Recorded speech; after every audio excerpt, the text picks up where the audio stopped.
Hello दोस्तों, नमस्कार। आप सभी लोगों का एक बार फिर से स्वागत है आपके अपने YouTube channel pH tech digital पर। दोस्तों, इस वीडियो में हम लोग पॉलिटिकल साइंस का प्रैक्टिस सेट नंबर 42 हल करेंगे। हालांकि हम लोग पॉलिटिकल साइंस का प्रैक्टिस सेट नंबर 42 को हल किया था इससे पहले लाइव सेशन में, लेकिन कुछ ही क्वेश्चनों को हम लोगों ने देख पाया था। क्योंकि हमारे जो पड़ोस में है, शादी का माहौल चल रहा था, जिसके कारण वहाँ पे शोरगुल हो रहा था और डीजे वगैरह चल रहे थे, जिसके कारण हम लोग प्रैक्टिस को पूरा नहीं कर पाए। तो उसमें जो भी प्रश्न बचे हैं उसको आज हम इस वीडियो में देखेंगे। चूँकि ये लाइव सेशन नहीं है, तो मैं आप लोगों को इसका डायरेक्ट आंसर बताते चलूँगा और उसकी व्याख्या करते चलूँगा। तो चलिए वीडियो को स्टार्ट करते हैं और देखते हैं राजनीति विज्ञान का प्रैक्टिस सेट नंबर 42 का भाग नंबर 2। तो चलिए फ्रेंड्स, स्टार्ट करते हैं क्वेश्चन नंबर 11 से। क्वेश्चन नंबर 10 तक हम लोगों ने हल कर लिया था। 11 नंबर का प्रश्न देखिए, कह रहा है कि संप्रभुता के अद्वैतवादी सिद्धांत का प्रतिपादक था। ऑप्शन ए है कि जॉन ऑस्टिन, बी दिया है जॉन लॉक, सी है मॉन्टेस्क्यू और दिया है ऑप्शन डी डीवी। तो इसका राइट आंसर हो जाएगा दोस्तों आपका ऑप्शन ए जॉन ऑस्टिन। दोस्तों, चूंकि मैं आप लोगों के कमेंट का इंतज़ार नहीं कर रहा हूं, क्योंकि ये लाइव सेशन नहीं है, तो इसलिए मैं डायरेक्ट इसका आंसर बताऊंगा और आप लोगों को इसकी व्याख्या भी कर दूंगा। तो जो आपका ऑप्शन बनेगा इसमें ए बनेगा जॉन ऑस्टिन। तो याद रखिएगा, जॉन ऑस्टिन संप्रभुता के अद्वैतिक सिद्धांत के प्रतिपादक माने जाते हैं। दोस्तों, ऑस्टिन के संप्रभुता की स्पष्ट परिभाषा देने का श्रेय दिया जाता है। इन्होंने संप्रभुता को अद्वैत, अखंड, अहस्तांतरित और अद्वितीय माना है। इनके मत से संप्रभु वह है जो अन्य किसी की आज्ञा का पालन करने को बाध्य न हो, पर बाकी सब स्वभावतः उसकी आज्ञा का पालन करते हों। ऑस्टिन की पुस्तक लेक्चर्स ऑन ज्यूरिस्प्रूडेंस इसकी प्रमुख रचना है। तो राइट आंसर जो बनेगा आपका ऑप्शन ए जॉन ऑस्टिन। आगे बढ़ते हैं, देखते हैं अगला क्वेश्चन हम लोग क्वेश्चन नंबर 12। क्वेश्चन नंबर 12 देखिए क्या कह रहा है कि मॉन्टेस्क्यू ने शक्ति के पृथक्करण की वकालत की। ऑप्शन है आपके पास क्षमता के लिए, बी है स्वतंत्रता के लिए, सी है समानता के लिए और डी है संपन्नता के लिए। तो बहुत आसान सा प्रश्न था, इसका आंसर मुझे लगता है सभी लोग गेस कर चुके होंगे। क्या आंसर बनेगा? तो मॉन्टेस्क्यू ने शक्ति पृथक्करण की वकालत की थी स्वतंत्रता के लिए दोस्तों, इसलिए जो आपका ऑप्शन बनेगा बी आंसर बन जाएगा स्वतंत्रता के लिए। दोस्तों, मॉन्टेस्क्यू फ्रांस का दार्शनिक था, जिसने गलतफहमी में ब्रिटेन की शासन प्रणाली को उदाहरण मानकर शक्ति पृथक्करण सिद्धांत की वकालत की थी। शक्ति पृथक्करण सिद्धांत के तहत विधायिका, न्यायपालिका तथा कार्यपालिका के कार्यों को स्वतंत्र बनाकर एक दूसरे की सीमा में हस्तक्षेप से प्रतिबंधित किया जाता है। इससे तीनों अंग स्वतंत्रता, सुगमता और क्षमता से कार्य कर पाते हैं। तो आपका ऑप्शन जो बनेगा, मॉन्टेस्क्यू ने शक्ति के पृथक्करण की वकालत की, इसके लिए आपका ऑप्शन बी स्वतंत्रता के लिए बिल्कुल करेक्ट हो जाएगा। आगे बढ़ते हैं, इसी क्रम में देखते हैं अगला क्वेश्चन हम लोग क्वेश्चन नंबर 13। 13 नंबर का प्रश्न देखिए क्या कह रहा है। आधुनिक अर्थों में न्याय से अभिप्राय है। दोस्तों, बहुत ही अच्छा प्रश्न है। आपको बताना है कि आधुनिक अर्थों में जो न्याय होता है इसका अर्थ क्या होगा। ऑप्शन ए है कानून का पालन, बी है स्वतंत्रता और समानता का सम्मान, सी है आपका स्वतंत्रता और निष्पक्ष न्यायपालिका द्वारा अधिकारों को लागू किया जाना और डी दिया है उपरोक्त सभी। तो इसका राइट आंसर दोस्तों बनेगा ये तीनों ही होगा हमारा। आधुनिक अर्थों में यदि देखा जाए तो न्याय का जो अर्थ निकलेगा तो तीन ही हो जाएंगे, यानी कि जो आपका इसका आंसर बनेगा, आपका ऑप्शन बनेगा डी उपयुक्त सभी। दोस्तों, याद रखें, न्याय का अर्थ यदि हम लोग देखें तो कानून का पालन करना, स्वतंत्रता तथा समानता का सम्मान करना, स्वतंत्र तथा निष्पक्ष न्यायपालिका, समानों से समान व्यवहार, प्राथमिक वस्तुओं का उचित वितरण, सामाजिक उद्देश्यों की प्राप्ति, इस प्रकार के जो चीज़ें हैं वह न्याय से अभिप्राय रखते हैं। इसलिए जो आपका ऑप्शन बनेगा डी बिल्कुल करेक्ट आंसर हो जाएगा। आगे बढ़ते हैं, देखते हैं अगला क्वेश्चन हम लोग क्वेश्चन नंबर 14। 14 नंबर का प्रश्न देखिए क्या कह रहा है। भारतीय संघवाद का बल है। ऑप्शन ए है शक्तियों के बंटवारे पर, बी है राज्यों की सुदृढ़ता पर, सी है राष्ट्रीयताओं के साथ समझौते पर और आखिरी ऑप्शन डी है राष्ट्र की एकता पर। बहुत ही अच्छा प्रश्न है कि भारतीय संघवाद का जो बल है किस पे जाता है, तो इसके लिए जो ऑप्शन बनेगा राष्ट्र की एकता पर। दोस्तों, आपका ऑप्शन इसमें डी बिल्कुल करेक्ट आंसर हो जाएगा। राष्ट्र की एकता पर भारतीय संघवाद बल देता है। याद रखें, भारतीय संघवाद का मुख्य उद्देश्य राष्ट्र की एकता पर टिका होना है। भारत अमेरिकी भारत अमेरिकी की तरह अमेरिका की तरह संघ नहीं है, क्योंकि भारत राज्यों के एक होने से नहीं बना है, वरन भारत राज्यों से ये अलग अलग प्रांत बनकर अपनी शक्ति के लिए पूरी तरह से संघ पर आश्रित हैं। इसलिए जो आपका ऑप्शन बनेगा, राष्ट्र की एकता पर भारतीय संघवाद बल देता है। चलिए आगे देखते हैं अगला क्वेश्चन हम लोग। क्वेश्चन नंबर 15 कह रहा है कि विपक्ष का कर्तव्य है कि वह कुछ भी प्रस्तावित न करे, हर बात का विरोध करे और सरकार को बाहर कर दे। तो इसके लिए जो ऑप्शन बनेगा, क्या बनेगा, देख लेते हैं सारे ऑप्शनों को पहले। ए है सर आइवर जेनिंग्स, बी दिया है ए आर लावेल, सी है लॉर्ड ब्राइस और डी है टायन बी। तो दोस्तों इसके लिए जो ऑप्शन बनेगा, बहुत ही अच्छा प्रश्न है, पॉलिटी से ये प्रश्न है और इसके लिए आंसर बनेगा आपका ए आर लावेल। क्या बनेगा, ए आर लावेल। तो दोस्तों ऑप्शन बी इसके लिए बिल्कुल करेक्ट आंसर हो जाएगा। ठीक है, चलिए आगे देखते हैं अगला क्वेश्चन हम लोग। क्वेश्चन नंबर 16 नंबर का प्रश्न देखिए, कह रहा है अच्छे शासन की अवधारणा को प्रमुखता मिली। दोस्तों देखिए कितना अच्छा प्रश्न है, अच्छे शासन की अवधारणा को प्रमुखता मिली किससे। पहला आपका ऑप्शन है शीत युद्ध की समाप्ति पर, दूसरा है वियतनाम युद्ध की समाप्ति पर, सी कह रहा है कि कोरिया युद्ध की समाप्ति पर और डी है द्वितीय विश्व युद्ध की समाप्ति पर। तो किस युद्ध की समाप्ति पर अच्छे शासन की अवधारणा को सबसे अधिक प्रमुखता मिली। तो दोस्तों याद रखिए, शीत युद्ध की समाप्ति पर अच्छे शासन की अवधारणा को अधिक प्रमुखता मिली थी। आपका ऑप्शन जो बनेगा ए इसके लिए बिल्कुल करेक्ट आंसर हो जाएगा। दोस्तों शीत युद्ध के बाद जब राज्यों के मध्य सैन्य तनाव कम हुआ और वैश्वीकरण की नीतियों से आर्थिक गतिविधियों में वृद्धि हुई, तब सरकारों ने अपने देश की जनता पर ध्यान देना शुरू किया। अच्छे शासन से तात्पर्य है मानव विकास सूचकांक में सुधार की प्रवृत्ति। इसलिए जो आपका ऑप्शन बनेगा ए इसके लिए बिल्कुल करेक्ट आंसर हो जाएगा। शीत युद्ध की समाप्ति पर अच्छे शासन की अवधारणा को प्रमुखता मिली। आगे बढ़ते हैं इसी क्रम में हम लोग देखते हैं अगला क्वेश्चन नंबर 17।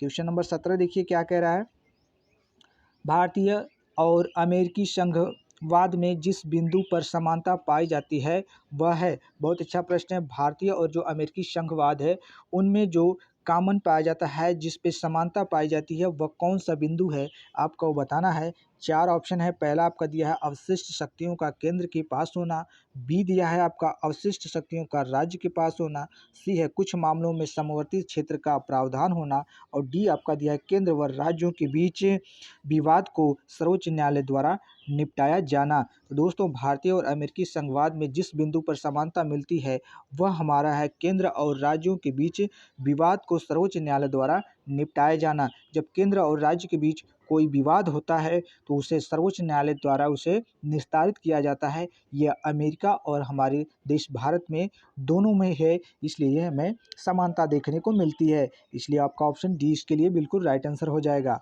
आगे बढ़ते हैं, देखते हैं अगला क्वेश्चन हम लोग। क्वेश्चन नंबर 18 नंबर का प्रश्न कह रहा है सर्वप्रथम किसने संवैधानिक शासन का सिद्धांत प्रतिपादित किया था। बहुत ही अच्छा प्रश्न है।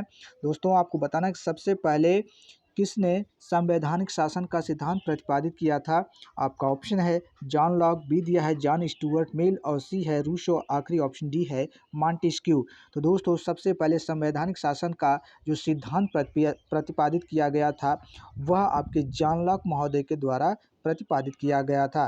किसके द्वारा, जॉन लॉक के द्वारा किया गया था दोस्तों। इसलिए जो आपका ऑप्शन बनेगा ए आंसर इसके लिए बिल्कुल करेक्ट आंसर हो जाएगा। क्या बनेगा, ए जॉन लॉक। ठीक है, तो जॉन लॉक ने सबसे पहले संवैधानिक शासन का सिद्धांत जो है इसका प्रतिपादित किया था। किसने, जॉन लॉक ने, याद रखिएगा। चलिए आगे बढ़ते हुए देखते हैं अगला क्वेश्चन हम लोग। क्वेश्चन नंबर 19 नंबर का प्रश्न है किसने वैधानिक और राजनीतिक संप्रभु में विभेद विकसित किया है। ऑप्शन ए है जेरेमी बेंथम, बी है ए वी डायसी, सी है ए ओ ह्यूम और डी है जे एस मिल। तो दोस्तों आपको बताना था कि किसने वैधानिक और राजनीतिक संप्रभु में ठीक है विभेद किया था, यानी कि उनको अलग अलग उसमें चीज़ें बताई थी। तो इसके लिए जो आपका ऑप्शन बनेगा ए वी डायसी। तो ए वी डायसी ने वैधानिक और राजनीतिक संप्रभु में विभेद किया था। आपका ऑप्शन जो बनेगा इसमें बी आंसर बनेगा। ठीक है, तो बी आप लोग करेक्ट कर लीजिए।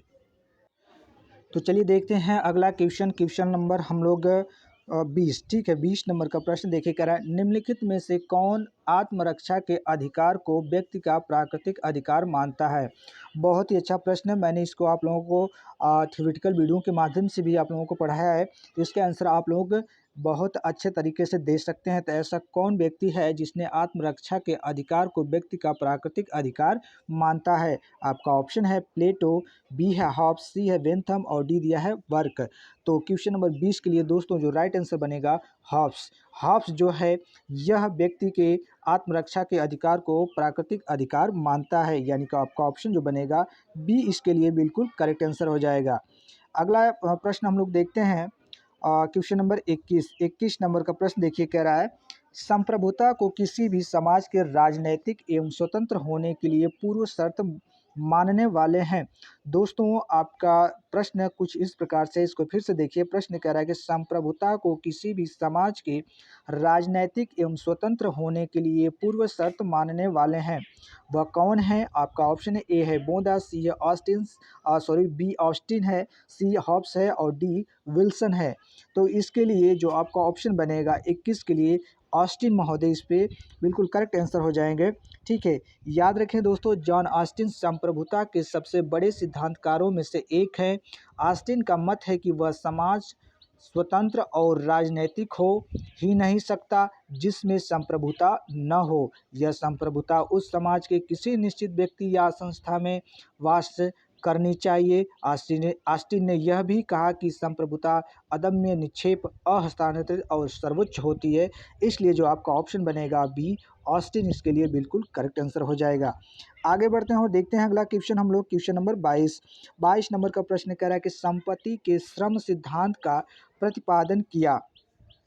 दोस्तों आपको बताना है कि जो संपत्ति का श्रम सिद्धांत है उसका प्रतिपादन किसने किया। बहुत ही अच्छा प्रश्न है और आपका ऑप्शन है प्लेटो, बी दिया है अरस्तु, सी है आपका जॉन लॉक और डी है हॉब्स, ठीक है। तो संपत्ति के श्रम सिद्धांत का प्रतिपादन किसने किया था?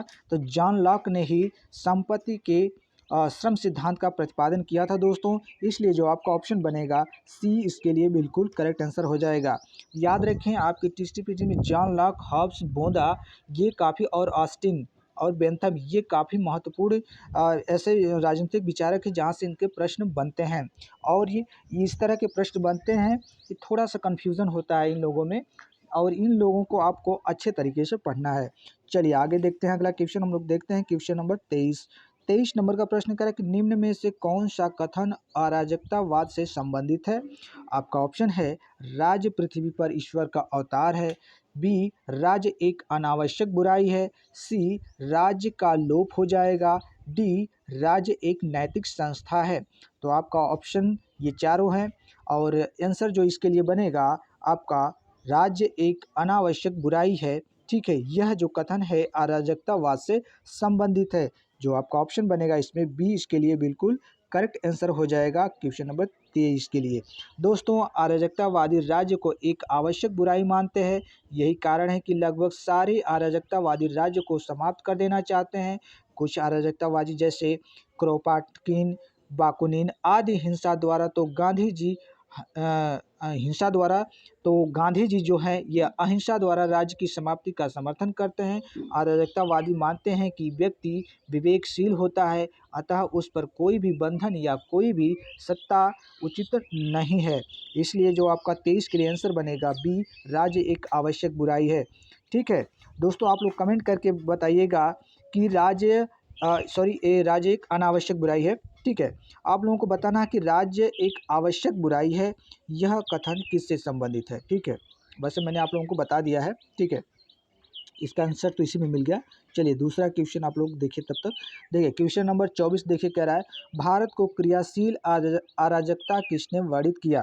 तो भारत को क्रियाशील अराजकता के बारे में जो वर्णन किया वह किसने? आपका ऑप्शन है डब्ल्यू चर्चिल ने, बी है जेके गालब्रैथ ने, सी है जी ऑस्टिन ने और डी है आपका पी ब्राश ने। तो इसके लिए जो आपका राइट आंसर बनेगा डब्ल्यू चर्चिल ने। तो डब्ल्यू चर्चिल ने भारत को क्रियाशील अराजकता के रूप में इसका वर्णन किया भारत का। तो आपका ऑप्शन बनेगा ए इसके लिए बिल्कुल करेक्ट आंसर हो जाएगा। चर्चिल हमेशा से ही भारत के प्रति साम्राज्यवादी मानसिकता से ग्रसित रहता था। चर्चिल ने भारतीय राष्ट्रीय आंदोलन को क्रियाशील अराजकतावादी कहकर पुकारा। उसका पक्का विश्वास था कि भारतीय स्वशासन के काबिल नहीं है तथा अंग्रेजों के जाने के बाद भारत पूरी तरह से क्या हो जाएगा, खंड खंड यानी कि बिखर जाएगा। इस तरह से डब्ल्यू चर्चिल जो है भारत को क्रियाशील अराजकता के रूप में वर्णन करता है। आगे बढ़ते हैं और देखते हैं अगला क्वेश्चन हम लोग, क्वेश्चन नंबर 25। क्वेश्चन नंबर 25 देखिए कह रहा है कि रूसों के सामान्य संकल्प तथा ऑस्टिन के निश्चित सर्वोच्च शक्ति के विचारों में सामंजस्य किसने स्थापित किया है। बहुत ही अच्छा प्रश्न है। प्रश्न है कि रूसों के सामान्य संकल्प तथा ऑस्टिन के निश्चित सर्वोच्च शक्ति के विचारों में सामंजस्य किसने स्थापित किया था। तो आपका ऑप्शन है बेंथम, बी है ग्रीन, सी है लास्की और डी दिया है हेयर। तो दोस्तों इसके लिए जो आंसर बनेगा आपका ग्रीन इसमें बिल्कुल करेक्ट आंसर हो जाएगा। ठीक है, क्या होगा, ग्रीन बिल्कुल राइट आंसर बनेगा। याद रखें दोस्तों, ग्रीन उस मुहाने पर खड़ा दार्शनिक है जहां आदर्शवादी तथा उदारवादी धाराएं आकर मिल जाती हैं। ग्रीन ने राज्य का आधार इच्छा को माना है। इस तरह वह रूसों के निकट है क्योंकि रूसों सामान्य इच्छा को राज्य का आधार मानते हैं, पर साथ ही साथ रूसों का संप्रभु भी समान इच्छा में ही है जो कि दिखता नहीं है। ग्रीन ने इसे नहीं मानता। ठीक है, ग्रीन इसे जो है नहीं मानता है, वरन वह ऑस्टिन के संप्रभु को जो निश्चित और सर्वोच्च है उसे संप्रभु मानता है, अर्थात राजा युक्त संसद है। इसलिए जो आपका ऑप्शन बनेगा ग्रीन बिल्कुल राइट आंसर बनेगा, ऑप्शन बी। आगे बढ़ते हैं और देखते हैं अगला क्वेश्चन हम लोग, क्वेश्चन नंबर 26। 26 नंबर का प्रश्न है, निम्नांकित में से किसने यह विचार व्यक्त किया कि विद्रोह से लाभ कम और हानि अधिक होती है। बहुत ही अच्छा प्रश्न है दोस्तों। तो आपको बताना था किसने अपना विचार दिया था कि विद्रोह से लाभ कम होता है और हानि अधिक होती है। आपके ऑप्शन है ए अरस्तु, बी है रूसो, सी है मॉन्टेस्क्यू और डी दिया है बेंथम। तो इसके लिए जो आंसर बनेगा दोस्तों बेंथम इसमें बिल्कुल करेक्ट आंसर हो जाएगा। बेंथम ने ही कहा था कि अपना विचार दिया था कि यदि विद्रोह जब होगा तो वहाँ पे लाभ कम होगा और हानि अधिक होगी। ठीक है, तो आपका ऑप्शन डी इसके लिए बिल्कुल करेक्ट आंसर हो जाएगा। दोस्तों बेंथम उपयोगितावाद का प्रथम प्रमुख सिद्धांतकार था। उसने मनुष्य को सुख और दुख दो स्वामियों के अधीन माना है। बेंथम का मत है कि व्यक्ति को कोई भी कार्य करने से पहले उसके सुखों और दुखों की गणना कर लेनी चाहिए। इसके बाद जिसका परिणाम अधिक हो वही विकल्प अपनाना चाहिए। इसी संदर्भ में बेंथम राज्य के विरुद्ध विद्रोह में हानि का तत्व ज़्यादा देखते हैं, लाभ का कम। अतः वह विद्रोह को समर्थन नहीं देता, सुधार को देता है। वहाँ पर वह बेंथम का कहना है कि विद्रोह से अच्छा है आप उसमें सुधार करें। तो आपका ऑप्शन जो बनेगा डी यानी कि बेंथम। आगे बढ़ते हैं, देखते हैं अगला क्वेश्चन हम लोग, क्वेश्चन नंबर 27। 27 नंबर का प्रश्न है, जॉन लॉक के राजनीतिक दर्शन में सही क्रम चुनिए। दोस्तों जॉन लॉक का जो राजनीतिक दर्शन है आपको सही उसका क्रम चुनना है। आपका ऑप्शन ए है प्राकृतिक अवस्था, अनुबंध, नागरिक समाज, नैसर्गिक अधिकार। बी है नैसर्गिक अधिकार, प्राकृतिक अवस्था, नागरिक समाज और अनुबंध। सी है अनुबंध, प्राकृतिक अवस्था, नागरिक समाज, नैसर्गिक अधिकार। और आखिरी ऑप्शन है नैसर्गिक अधिकार, प्राकृतिक अवस्था, अनुबंध और नागरिक समाज। तो जॉन लॉक के जो राजनीतिक दर्शन है उसका यदि सही क्रम इसमें देखा जाए तो प्राकृतिक अवस्था, अनुबंध, नागरिक समाज, इसके बाद नैसर्गिक अधिकार आता है। तो जो आपका ऑप्शन बनेगा ए इसके लिए बिल्कुल राइट आंसर बन जाएगा दोस्तों। क्या बनेगा, ए इसके लिए बिल्कुल करेक्ट आंसर होगा। चलिए आगे देखते हैं अगला क्वेश्चन हम लोग। देखिए जिस पे मुझे लगेगा कि इस पे जो व्याख्या करना आवश्यक है तो मैं उसकी व्याख्या कर दूंगा, और जिस पे लगेगा कि उतना आवश्यक नहीं है तो उसे मैं आगे बढ़ जाऊंगा। तो क्वेश्चन नंबर 28 देखिए क्या कह रहा है, सामान्य संकल्प की अवधारणा। ठीक है, तो आपको बताना जो सामान्य संकल्प की अवधारणा है वह किस प्रकार की अवधारणा है। तो आपके ऑप्शन है ए गुणात्मक अवधारणा, बी है मात्रात्मक अवधारणा, सी आंशिक रूप से गुणात्मक और आंशिक रूप से मात्रात्मक अवधारणा, और आखिरी ऑप्शन डी है न तो गुणात्मक और न ही मात्रात्मक अवधारणा है। तो दोस्तों आपको बताना था जो सामान्य संकल्प की अवधारणा है वह किस प्रकार की अवधारणा है। तो इसका जो राइट आंसर बनेगा सामान्य संकल्प की जो अवधारणा होती है वह गुणात्मक अवधारणा होती है दोस्तों, यानी कि आपका ऑप्शन जो बनेगा ए इसके लिए बिल्कुल करेक्ट आंसर होगा। दोस्तों इसके विषय में थोड़ी सी व्याख्या देख लीजिए।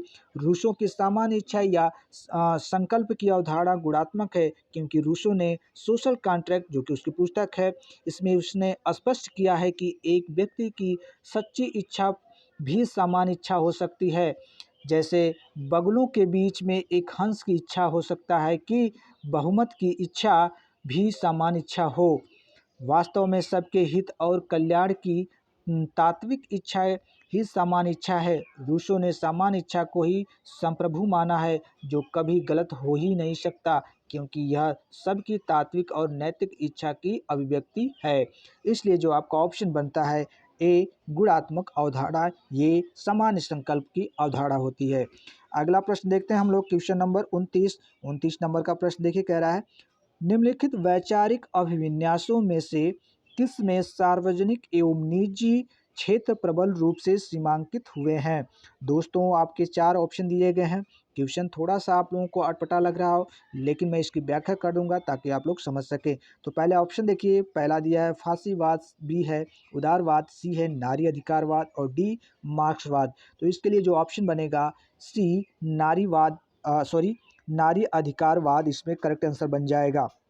दोस्तों याद रखें, नारी अधिकारवाद के अंतर्गत विद्वानों का यह मत है कि नारी के अधिकारों को पूरी तरह से ऐतिहासिक क्रम में कुचला गया है। सार्वजनिक विषयों पर तो पुरुषों का आधिपत्य है ही, पर साथ में बच्चे पैदा करने, यौन विषय आदि में भी पुरुषों का जबरदस्त हस्तक्षेप है। नारी अधिकार पर प्रमुख विचारक वाल्टन क्राफ्ट का मानना है कि लिंग की विभिन्नता एक जैविक अंतर मात्र है, पर समाज में इसके आधार पर सांस्कृतिक रूप से ही विभेद किया जाता है, जो खान पान, रहन सहन, पठन पाठन और अन्य निजी तथा सार्वजनिक विषयों में दिखता है। इसलिए आपका जो ऑप्शन इसके लिए करेक्ट बन रहा है ऑप्शन सी नारी अधिकारवाद। ठीक है, चलिए आगे बढ़ते हुए देखते हैं अगला क्वेश्चन हम लोग, क्वेश्चन नंबर 30 देखिए क्या कह रहा है। सामाजिक संविदा के सभी सिद्धांतकारों के संदर्भ में निम्नलिखित में से क्या सही है।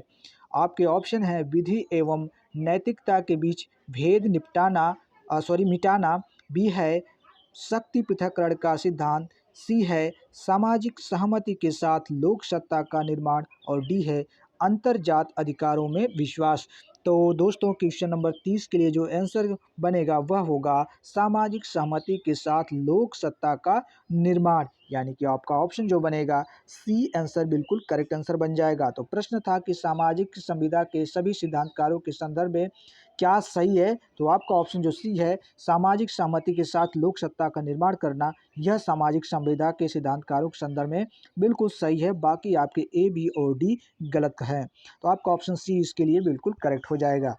आगे देखते हैं, और क्वेश्चन नंबर हम लोग 30 यानी कि 31 है। ठीक है, और ये आखिरी प्रश्न है दोस्तों। प्रश्न देखिए क्या कह रहा है कि निम्नलिखित मूल पाठों में से किसमें द्वंद्वात्मक पद्धति की संकल्पना की परीक्षा की गई है।